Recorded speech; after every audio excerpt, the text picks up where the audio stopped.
as you know, the United States became involved in Asia during the Spanish-American War when there was fighting in the Philippines. The United States was also involved in other places in Asia, such as China and Japan. In China, the United States had a sphere of influence. A sphere of influence is when other countries have indirect control in a nation. So usually in these countries, a country will have its own government set up, but the United States will have either economic or military control of the country. This was the case in China, where we had economic control.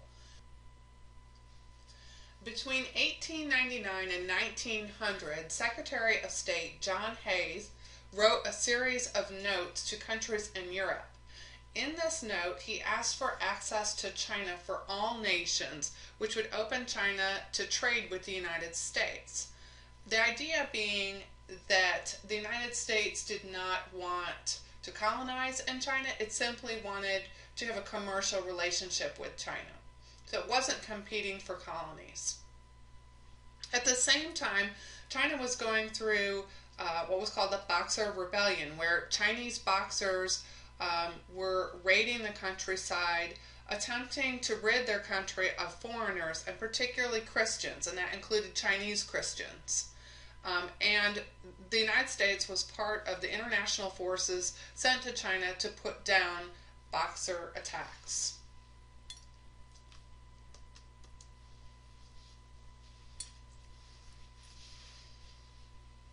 The United States was also somewhat involved in Japan.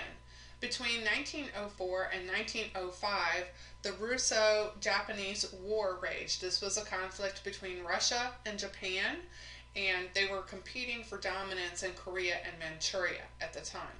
Japan forced Russia to abandon its expansionist policy in the Far East. Basically, they made it very clear to Russia that they didn't want Russian occupation in the Far East, including Korea and Manchuria. Teddy Roosevelt served as the arbitrator for the treaty set up between Russia and Japan. And basically, this marked the United States becoming an active world participant, and it set the precedent for the United States intervening in world affairs.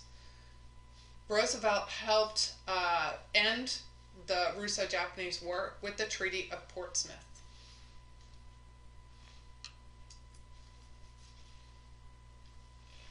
We started talking about the U.S. involvement in the Philippines during the Spanish-American War.